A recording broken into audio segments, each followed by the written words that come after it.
Hi, welcome to my channel Knowledge Center. ರೀಸೆಂಟಾಗಿ social welfare department ಏನು ಮಾಡಿದೆ, ನೋಟಿಫಿಕೇಷನ್ನ release ಬಿಟ್ಟಿದೆ. ಅದೇ ನೈನ್ಟೀನ್ತ್ ಇದೇ ಮಂತ್ 19th ಅಂದು. ಯಾವುದ್ರ ಬಗ್ಗೆ ಅಂದರೆ free IAS, KAS, SSC, RRB ಹಾಗೆ ಗ್ರೂಪ್ ಸಿಗೆ ಫ್ರೀ ಕೋಚಿಂಗ್ ಕೊಡುವಂಥ ನೋಟಿಫಿಕೇಷನ್ ಬಿಟ್ಟಿದೆ. ಯಾರ್ಯಾರು ಇಂಟ್ರೆಸ್ಟೆಡ್ ಹಾಗೆ ಎಲಿಜಿಬಲ್ ಕ್ಯಾಂಡಿಡೇಟ್ಸ್ ಇದ್ದಾರೋ ಅವರು ಅಪ್ಲೈ ಮಾಡ್ಬೋದು. And it is restricted to SC/ST students, ಅಂದರೆ ಪರಿಶಿಷ್ಟ ಜಾತಿ ಮತ್ತು ಪರಿಶಿಷ್ಟ ಪಂಗಡಕ್ಕೆ ಸೇರಿರೋ ವಿದ್ಯಾರ್ಥಿಗಳು ಮಾತ್ರ ಅಪ್ಲೈ ಮಾಡುವಂಥ ರೆಸ್ಟ್ರಿಕ್ಷನ್ ಇದೆ ಇದರಲ್ಲಿ. ಹಾಗೆ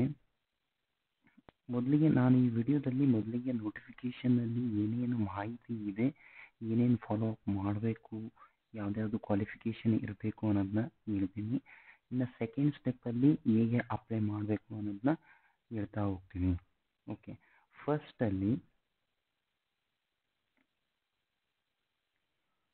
ನೋಡಿಬಿಡಿ ಹೇಗೆ ಈ ಸಲ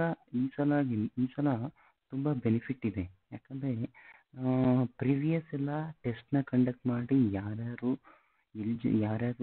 ಜಾಸ್ತಿ ಮಾರ್ಕ್ಸ್ ತೊಗೊಂಡಿರ್ತಾರೋ, ಅಂದರೆ ಮೆರಿಟ್, ಆ ಟೆಸ್ಟ್ನ ಮಾರ್ಕ್ಸ್ ಮೆರಿಟ್ ಮೇಲೆ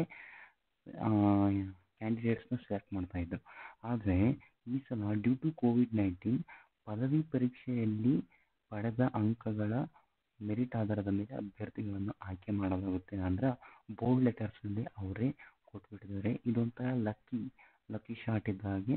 ಯಾರ್ಯಾರು ಎಲಿಜಿಬಲ್ ಇದ್ದಾರೆ, ಯಾರ್ಯಾರು ನಾವು ಸೆಲೆಕ್ಟ್ ಆಗ್ತೀವಿ ಅಂತ ಕಾನ್ಫಿಡೆನ್ಸ್ ಇರುತ್ತೋ, ಯಾರ್ಯಾರು ಜಾಸ್ತಿ ಮಾರ್ಕ್ಸ್ ತೊಗೊಂಡಿದ್ದಾರೋ ಡಿಗ್ರಿಲಿ, ಅವರಿಗೆ ಮುಂಚೆನೇ ಗೊತ್ತಾಗ್ಬಿಡುತ್ತೆ ನಾನು ಸೆಲೆಕ್ಟ್ ಆಗ್ತೀನಿ ಅಂತ ಅಲ್ವಾ. ಸೊ ಇದು ತುಂಬ ಬೆನಿಫಿಟ್ ಇದೆ ಜಾಸ್ತಿ ಮಾರ್ಕ್ಸ್ ತೊಗೊಂಡಿರೋರು, ಹಾಗೂ ಕಡಿಮೆ ಮಾರ್ಕ್ಸ್ ತೊಗೊಂಡಿರೋರು ಅಪ್ಲೈ ಮಾಡ್ಬೋದು. ಯಾಕಂದರೆ ಕ್ಯಾಂಡಿಡೇಟ್ಸ್ ಕಡಿಮೆ ಅಪ್ಲೈ ಮಾಡಿದ್ರೆ ನೀವು ಕೂಡ ಸೆಲೆಕ್ಟ್ ಆಗ್ಬೋದು ಅದಕ್ಕೆ. ಓಕೆ, ನೆಕ್ಸ್ಟು ಇಲ್ಲಿ ನೋಡಿ, ಕೋರ್ಸ್ ಡ್ಯೂರೇಷನ್ನು ಕೊಟ್ಬಿಟ್ಟಿದ್ದಾರೆ. UPSC 5 months, KS 4 months, ಹಾಗೆ group C 3 months, banking 3 months ಇದೆ, ಹಾಗೆ SSC 3 months, RRB 3 months ಇದೆ.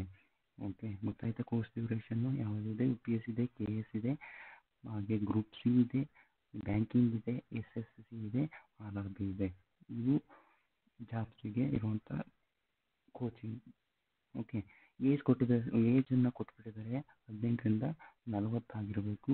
ಹಾಗೆ UPSCಗೆ ನೋಡಿ, ಇದು ಸಪ್ರೇಟ್ ಸೆಕ್ಷನ್ ಇದೆ. UPSCಗೆ ಏನು ಕ್ವಾಲಿಫಿಕೇಷನ್ ಇರಬೇಕು, ಎಜುಕೇಷನ್ ಕ್ವಾಲಿಫಿಕೇಷನ್ ಅಂದರೆ ಡಿಗ್ರಿ ಪಾಸ್ ಆಗಿರಬೇಕು. ಜೊತೆಗೆ ಹೇಗೆ ಪಾಸ್ ಆಗಿರಬೇಕು, 55% ಆಫ್ ಮಾರ್ಕ್ಸ್ನ ತೊಗೊಂಡು ಪಾಸ್ ಆಗಿರಬೇಕು. ಫೈನಲ್ ಇಯರ್ ರಿಸಲ್ಟ್ ಬರುತ್ತಲ್ವ, ಅದರ 55%. ಓಕೆ, ಟೋಟಲ್ ಡಿಗ್ರಿ ರಿಸಲ್ಟ್ ಎಷ್ಟು, 55%ಗಿಂತ ಜಾಸ್ತಿ ಮಾರ್ಕ್ಸ್ ತೊಗೊಂಡಿರಬೇಕು. ಓಕೆ, ಇನ್ನು ಉಳಿದಿರುವಂಥ KS, group C, banking, RRB, SSCಗೆ ಡಿಗ್ರಿ ಪಾಸ್ ವಿತ್ 50% ತೊಗೊಂಡಿರಬೇಕು. ಓಕೆನಾ. ನೆಕ್ಸ್ಟು ಕಾಮನ್ ಎಲಿಜಿಬಿಲಿಟಿ ಕೊಟ್ಟಿದ್ದಾರೆ ಎಲ್ಲರಿಗೂ. ಏನಾಗಿರಬೇಕು, ಕರ್ನಾಟಕದಲ್ಲಿ ವಾಸ ಆಗಿರಬೇಕು, ಹಾಗೆ SC ಹಾಗೆ ST ಆಗಿರಬೇಕು, ಇನ್ಕಮ್ 5 lakh ಒಳಗೆ ಇರಬೇಕಾಗುತ್ತೆ, ಹಾಗೆ 80 to 40 years ಆಗಿರಬೇಕು. ಕ್ಯಾಸ್ಟಿಂಗ್ ಇನ್ಕಮ್ಮು ಡೇಟು ಡ್ಯೂ ಆಗಿರಬಾರ್ದು, ರೀಸೆಂಟ್ ಆಗಿರಬೇಕು. ಅಂದರೆ 5 yearsಗೆ ಚೇಂಜ್ ಮಾಡಬೇಕಲ್ವ, ಅದು ಡೇಟ್ ಒಳಗೆ ಇರಬೇಕು ಅಂತ ಹೇಳಿದ್ದಾರೆ. ಓಕೆ, ಹಾಗೆ ಇನ್ನೊಂದು ಇಂಪಾರ್ಟೆಂಟ್ ಇನ್ಫಾರ್ಮೇಷನ್ ಹೇಳ್ತೀನಿ ಅಂತ ಹೇಳಿ, ಏನಂದರೆ ಪ್ರೀವಿಯಸ್ ಆಗಿ ಸೋಷಿಯಲ್ ವೆಲ್ಫೇರಿಂದನೇ ಕೋಚಿಂಗ್ ತೊಗೊಂಡಿದ್ರೆ ಅವರು ಅಪ್ಲೈ ಮಾಡೋಕ್ಕೆ ಬರೋದಿಲ್ಲ. ಫಸ್ಟ್ ಟೈಮ್ ಮಾತ್ರ ಒಬ್ಬ ಕ್ಯಾಂಡಿಡೇಟ್ಸ್ಗೆ ಒಂದೇ ಸಲ ಫ್ರೀ ಕೋಚಿಂಗ್ ಕೊಡೋಕ್ಕಾಗೋದು. ನೆಕ್ಸ್ಟು ಇಲ್ಲಿ ಒಂದು ಇನ್ಫಾರ್ಮೇಷನ್ ಕೊಟ್ಟಿದೆ, ಅದು ನಾನು ಹೇಳೋಕ್ಕೆ ಹೋಗಲ್ಲ. ಅಂದರೆ ಸ್ಥಾನ ಹಂಚಿಕೆ ಅಂತ, ಇದು ನೋಡ್ಕೊಳ್ಳಿ. ಬೇಕಾದರೆ ನಾನು ನೋಟಿಫಿಕೇಷನ್ ಡೌನ್ಲೋಡ್ ಮಾಡುವಾಗ ಹೇಳ್ಕೊಡ್ತೀನಿ. ಓಕೆ, ನೋಡಿ, ಮೆರಿಟ್ ಆಧಾರದ ಮೇಲೆ ಯಾವುದೇ ರೀತಿ ಟೆಸ್ಟ್ ಕಂಡಕ್ಟ್ ಮಾಡೋದಲ್ಲ, ಡೈರೆಕ್ಟಾಗಿ ಪದವಿಯಲ್ಲಿ ಪಡ್ಕೊಂಡಿರುವಂಥ ಅಂಕಗಳ ಮೇಲೆ ನಿಮ್ಮನ್ನು ಸೆಲೆಕ್ಟ್ ಮಾಡ್ತಾರೆ. ಓಕೆ, ಇನ್ನೊಂದು ಇಂಪಾರ್ಟೆಂಟ್ ಏನಂದರೆ ಲಾಸ್ಟ್ ಡೇಟು ಇವಾಗಲೇ ಅಪ್ಲೈ ಮಾಡಿಬಿಡಿ. ಇದೇ ಮಂತ್ ಅಂದರೆ ಈ ವರ್ಷದ ಕೊನೆಗೆ ಲಾಸ್ಟ್ ಆಗಿಬಿಡುತ್ತೆ ಅಪ್ಲೈ ಮಾಡೋರು. ಅವರೇ ಕೊಟ್ಬಿಟ್ಟಿದ್ದಾರೆ ನೋಡಿ, ವಿಳಂಬ ಮಾಡದೆ ಖಚಿತವಾಗಿ ಅರ್ಜಿಗಳನ್ನು ಸಲ್ಲಿಸತಕ್ಕದ್ದು. ಮುಂಚೆನೇ ಅಪ್ಲೈ ಮಾಡಿಬಿಡಿ, ಮತ್ತು ಲೇಟ್ ಆಗ್ತಾ ಹೋದಂಗೆ ಸರ್ವರ್ ಬ್ಯುಸಿ ಆಗುತ್ತೆ, ಪ್ರಾಬ್ಲಮ್ಸ್ ಬರ್ತಾ ಹೋಗುತ್ತೆ. ಇವಾಗಲೇ ಅಪ್ಲೈ ಮಾಡಿಬಿಡಿ. ಓಕೆ, ಇಷ್ಟು ಗೊತ್ತಾಯ್ತಲ್ಲ, ಯಾವ್ಯಾವ ಕ್ವಾಲಿಫಿಕೇಷನ್ ಆಗಿರಬೇಕು, ಏಜ್ ಎಷ್ಟಾಗಿರಬೇಕು ಎಲ್ಲದೂ ಗೊತ್ತಾಗಿದೆ ಅಲ್ವಾ? ಗೊತ್ತಾಯ್ತಲ್ವಾ? ನೆಕ್ಸ್ಟ್ ಹಾಗಾದರೆ ಹೇಗೆ ಅಪ್ಲೈ ಮಾಡಬೇಕು ಅನ್ನೋದನ್ನ ಹೇಳ್ತೀನಿ. ನೀವೇನು ಮಾಡಿ ಅಂದರೆ, ಮೊದಲು ಬ್ರೌಸರ್ಗೆ ಹೋಗಿ, ಬ್ರೌಸರಲ್ಲಿ UPSC social welfare UPSC coaching ಅಂತ ಟೈಪ್ ಮಾಡಿ ಬ್ರೌಸ್ ಮಾಡಿ. ಸೋಷಿಯಲ್ ವೆಲ್ಫೇರ್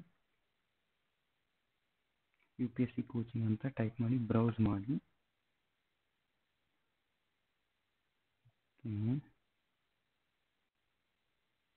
ನೋಡಿ, ಫಸ್ಟ್ ವೆಬ್ಸೈಟ್ ಅಡ್ರೆಸ್ ಇದೆಯಲ್ಲ, ಅದನ್ನು ಓಪನ್ ಮಾಡಿ. ಡೈರೆಕ್ಟ್ ನಿಮ್ಮ ಮೇನ್ ಪೇಜ್ಗೆ ಕರ್ಕೊಂಡು ಹೋಗುತ್ತೆ.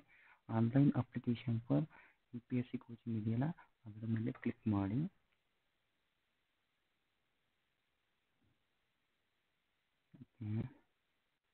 ನೋಡಿ, ಡೆಡ್ಲೈನ್ ಕೊಟ್ಬಿಟ್ಟಿದ್ದಾರೆ 31st ಈ ಮಂತ್. ನೋಟಿಫಿಕೇಶನ್ ಬೇಕಂದರೆ ಇದರ ಮೇಲೆ ಕ್ಲಿಕ್ ಮಾಡಿದರೆ ಅದು ಡೌನ್ಲೋಡ್ ಆಗುತ್ತೆ. ಓಕೆ, ಇದರ ಮೇಲೆ ಕ್ಲಿಕ್ ಮಾಡಿದರೆ ಡೌನ್ಲೋಡ್ ಆಗುತ್ತೆ. ನೋಟಿಫಿಕೇಶನ್ ಒಂದು ಸಲ ಓದ್ಕೊಳ್ಳಿ. ಆದರೆ ಇವಾಗ ಆನ್ಲೈನ್ ಅಪ್ಲಿಕೇಶನ್ ಹಾಕಬೇಕು ಅಂದರೆ ಇಲ್ಲಿದೆ ನೋಡಿ, ಆನ್ಲೈನ್ ಅಪ್ಲಿಕೇಶನ್. ಅದ್ರ ಮೇಲೆ ಕ್ಲಿಕ್. ಇಲ್ಲಿ ಕೇಳ್ತಾ ಇದೆ, ಮೊದಲಿಗೆ ನೀವು ಫ್ರೀ ಕೋಚಿಂಗ್ ತೊಗೊಂಡಿದ್ದೀರಾ ಸೋಷಿಯಲ್ ವೆಲ್ಫೇರಿಂದ ಅಂತ ಕೇಳ್ತಾ ಇದೆ. ನೋ. ನೆಕ್ಸ್ಟ್ SLC ಡೀಟೇಲ್ಸ್ನ ನೀವು ಟೈಪ್ ಮಾಡಬೇಕಾಗುತ್ತೆ. Caste, SLC board type. ನೋಡಿ, ಕ್ಯಾಸ್ಟ್ ನಾನು ರಫಾಗಿ ಟೈಪ್ ಮಾಡ್ತೀನಿ, SC. ಹಾಗೆ board type, SLC board Karnataka, CBSE ಆದರೆ CBSE, ICSE ಆದರೆ ICSE. SLC board Karnataka. Past year, ಇದು ಇವನ್ನೆಲ್ಲ ಇನ್ಫಾರ್ಮೇಷನ್ ಕೊಡ್ತೀವಿ. ಪಾಸ್ಟ್ ಇಯರ್ ಹಾಗೆ SLC ರಿಜಿಸ್ಟ್ರೇಷನ್ ನಂಬರ್ನ ಟೈಪ್ ಮಾಡಿ, ನೆಕ್ಸ್ಟ್ ಅಂತ ಟೈಪ್ ಮಾಡಿ. ನಿಮಗೆ ಅದು ನೆಕ್ಸ್ಟ್ ಸ್ಲೈಡಲ್ಲಿ ಆಧಾರ್ ಕನ್ಫರ್ಮೇಷನ್ ಕೇಳುತ್ತೆ. ಇಲ್ಲಿ ನೀವು ಆಧಾರ್ ನಂಬರ್ ಟೈಪ್ ಮಾಡಬೇಕು, ಜೆಂಡರ್ ಹಾಗೆ ಕ್ಯಾಪ್ಚಾ ಟೈಪ್ ಮಾಡಿ ನೆಕ್ಸ್ಟ್ ಮೇಲೆ ಕ್ಲಿಕ್ ಮಾಡಿ. ಆಗ ನಿಮ್ಮನ್ನು ಡೈರೆಕ್ಟಾಗಿ ಫಾರ್ಮ್ಗೆ, ಆನ್ಲೈನ್ ಅಪ್ಲಿಕೇಶನ್ ಫಾರ್ಮ್ಗೆ ಕರ್ಕೊಂಡು ಹೋಗುತ್ತೆ. ಈಗ ನಿಮಗೆ ಅಪ್ಲಿಕೇಶನ್ ಫಾರ್ಮ್ ಓಪನ್ ಆಗಿದೆ. ಇದನ್ನು ನೀವು ಫಿಲ್ ಮಾಡಿ ಪ್ರಿವ್ಯೂ ಕೊಟ್ಟು ಸಬ್ಮಿಟ್ ಮಾಡಿದರೆ ಕಂಪ್ಲೀಟಾಗಿ ನೀವು ಅಪ್ಲೈ ಮಾಡಿದ ಹಾಗೆ. ಓಕೆ, ಕ್ಯಾಸ್ಟ್ನ ಕೊಡಬೇಕಾಗುತ್ತೆ, RD number of caste. RD number type ಮಾಡಿದರೆ ಅದೇ ಕ್ಯಾಸ್ಟ್ ಆ್ಯಂಡ್ ಸಬ್ ಕ್ಯಾಸ್ಟ್ನ ತೊಗೊಳುತ್ತೆ ಸಾಫ್ಟ್ವೇರ್. ಹಾಗೆ ಇನ್ಕಮ್ನ ನೀವು RD ನಂಬರ್ ಟೈಪ್ ಮಾಡಿದ ತಕ್ಷಣ ಇನ್ಕಮ್ ಎಷ್ಟಿದೆ ಅನ್ನೋದನ್ನ ಅದೇ ತೊಗೊಳುತ್ತೆ. ಹಾಗೆ ನೇಮ್, ಓಕೆ ಓಕೆನಾ, ಹಾಗೆ ಡಿಸ್ಟೆನ್ಸ್ ಇದೆಲ್ಲ ಕೊಡಿದ್ದಾರೆ. ಇದನ್ನ ನೀವು ಫಿಲ್ ಮಾಡ್ಬೋದು ಆರಾಮಾಗಿ. ಇಂಪಾರ್ಟೆಂಟ್ ಇರೋವನ್ನ ಮಾತ್ರ ಹೇಳ್ತಾ ಹೋಗ್ತೀನಿ. ಅಡ್ರೆಸ್ ಇದೆಯಲ್ಲ, ಅಡ್ರೆಸ್ಸಲ್ಲಿ ನಿಮ್ಮ ಊರು ಹೆಸರು ಮಾತ್ರ ಟೈಪ್ ಮಾಡಬೇಕು, ಇಲ್ಲಾಂದರೆ ಅದು ತಗೊಳ್ಳೋದಿಲ್ಲ. ಡಿಸ್ಟ್ರಿಕ್ಟ್ ಹಾಗೆ ಮೊಬೈಲ್ ನಂಬರ್, ಇಮೇಲ್ ಎಲ್ಲ ಕೊಡುತ್ತೆ. ಮ್ಯಾರಿಟಲ್ ಸ್ಟೇಟಸ್, ಮದುವೆ ಆಗಿದ್ದರೆ ಮ್ಯಾರಿಡ್ ಅಂತ ಹೋಗೋದು, ಇಲ್ಲಾಂದರೆ ಅನ್ಮ್ಯಾರಿಡ್ ಅಂತ ಟೈಪ್ ಕ್ಲಿಕ್ ಮಾಡಿ. ಹಾಗೆ ನೀವು ಪ್ರಯಾರಿಟಿ ಕೇಳ್ತಾ ಇದ್ದಾರೆ, ಅಂದರೆ ನಿಮಗೆ ಸೆಲೆಕ್ಷನ್ ಪ್ರೋಸೆಸ್ಸಲ್ಲಿ ಗೌರ್ಮೆಂಟ್ ಹಾಸ್ಟೆಲಲ್ಲಿ ಓದಿದರೆ, ಅಂದರೆ ಇವಾಗ ಮೊರಾರ್ಜಿ ಆಗಿರ್ಬೋದು, ಕಿತ್ತೂರು ರಾಣಿ ಚೆನ್ನಮ್ಮ ಆಗಿರ್ಬೋದು, ಅಥವಾ ಬ್ಯಾಕ್ವರ್ಡ್ ಕ್ಲಾಸದಿಂದ ಹಾಸ್ಟೆಲ್ ನಡೆಸ್ತಾರಲ್ವ, ಅದರಲ್ಲಿ ಏನಾದರೂ ಓದಿದ್ದರೆ ಏನಾಗುತ್ತೆ, ನಿಮಗೆ ಒಂದು ಸ್ವಲ್ಪ ಪ್ರಿಯಾರಿಟಿ ಜಾಸ್ತಿ ಸೆಲೆಕ್ಷನ್ ಅಂದರೆ ರಿಸರ್ವೇಷನ್ ಕೊಟ್ಟೋ ಥರ ಆ ರೀತಿ. ಓಕೆ, ಇದ್ದರೆ ನೀವು ಓದಿದರೆ ಅದ್ರ ಮೇಲೆ ಕ್ಲಿಕ್ ಮಾಡಿ ಎಷ್ಟು ಅಂತ. ಓಕೆ, ನೆಕ್ಸ್ಟು ಇದರಲ್ಲಿ ಪಾಸಿಂಗ್ ಇದೆ, ಓಕೆನಾ. UG ಪರ್ಸೆಂಟೇಜ್ ಅಥವಾ UG CGPA ಕೊಟ್ಟಿದ್ದಾರೆ, ಅದ್ರ ಮೇಲೆ ಕ್ಲಿಕ್ ಮಾಡಿದರೆ ನೀವು ಅದು ಕೊಡುತ್ತೆ. ರಿಜಿಸ್ಟ್ರೇಷನ್ ನಂಬರ್ ಟೈಪ್ ಮಾಡಿ, ಇಯರ್ ಆಫ್ ಪಾಸಿಂಗ್, ಕೋರ್ಸ್, ಓಕೆನಾ. ಕೋರ್ಸಲ್ಲಿ BSc ಯಾವುದಾದ್ರು ಸೆಲೆಕ್ಟ್ ಮಾಡಿ. ಮಾರ್ಕ್ಸು ಇಲ್ಲಿ 9 ಸಮಥಿಂಗ್ ಕೊಟ್ಟಿರ್ತಾರೆ ಅಲ್ವಾ, 10ಗೆ ಕೊಟ್ಟಿರ್ತಾರೆ ಅವರ ರಿಸಲ್ಟ್ ಶೀಟಲ್ಲಿ ಕೊಟ್ಟಿರ್ತಾರೆ. ನೀವು ಟೈಪ್ ಮಾಡಿ ಅಷ್ಟೇ ಅದರಲ್ಲಿ ಕೊಟ್ಟಿರ್ತಾರೆ. ನೆಕ್ಸ್ಟು ನಿಮ್ಮ ಬ್ಯಾಂಕ್ ಡೀಟೇಲ್ಸ್ ಕೊಡಬೇಕಾಗುತ್ತೆ, ಯಾಕಂದರೆ ನಿಮಗೆ ಸ್ಟೀಫನ್ ಕೊಡ್ತಾ ಹೋಗ್ತಾರೆ ಮಂತ್ಲಿ ಕೋಚಿಂಗಲ್ಲಿ 5000ನ, ಅದರಿಂದ ನೀವು ಬ್ಯಾಂಕ್ ಅಕೌಂಟ್ನ ಕೊಡಬೇಕಾಗುತ್ತೆ. ಇಲ್ಲಿ ಒಂದು ಫೋಟೋನ ಅಪ್ಲೋಡ್ ಮಾಡಬೇಕಾಗುತ್ತೆ. ಆ ಫೋಟೋ ಸೈಜ್ ವಿತಿನ್ 200 KB ಇರಬೇಕು. ಓಕೆನಾ. ಫೋಟೋನ ನೀವೇ ಅಪ್ಲೋಡ್ ಮಾಡ್ಬೋದು ಮೊಬೈಲಿಂದ, ಆ್ಯಪ್ನ ಯೂಸ್ ಮಾಡಿಕೊಂಡು ಅಪ್ಲೋಡ್ ಮಾಡ್ಬೋದು. ಓಕೆ. ಡಾರ್ಕ್ ಸ್ಕ್ಯಾನರ್ ಅಂತ ಇದೆ ಆ್ಯಪು, ಅದರಿಂದ ನೀವು ಒಂದು ಫೋಟೋ ತೊಗೊಂಡು ನೀವು ಅದನ್ನ ಸೈಜ್ನ ರಿಡ್ಯೂಸ್ ಮಾಡಿ ಅಪ್ಲೋಡ್ ಮಾಡ್ಬೋದು. ನೀವು ಮೊಬೈಲ್ಗಳಲ್ಲಿ ಕೂಡ ಈ ಅಪ್ಲಿಕೇಶನ್ನ ಫಿಲ್ ಮಾಡಿ ಅಪ್ಲೋಡ್ ಮಾಡೋದು, ಯಾವುದೇ ಸೈಬರ್ ಹೋದರೆ. ಓಕೆ. ನೆಕ್ಸ್ಟ್ ಪ್ರಿವ್ಯೂ ಕೊಟ್ಟ ತಕ್ಷಣ ಏನಾಗುತ್ತೆ, ಸಬ್ಮಿಟ್ ಅಂತ ಕೊಡಿ. ಆವಾಗ ನಿಮಗೆ ಒಂದು ಅಪ್ಲಿಕೇಶನ್ ಫಾರ್ಮ್ ಜನ್ರೇಟ್ ಆಗುತ್ತೆ. ಅದರಿಂದ ನೀವು ಅದನ್ನ ಫ್ಯೂಚರ್ ರೆಫರೆನ್ಸ್ಗೆ ಇಟ್ಬೋದು. ಸೆಲೆಕ್ಟ್ ಆದರೆ ನಿಮಗೆ ಮೆಸೇಜ್ ಆಗುತ್ತೆ ಅಥವಾ ಮೇಲ್ ಆಗುತ್ತೆ.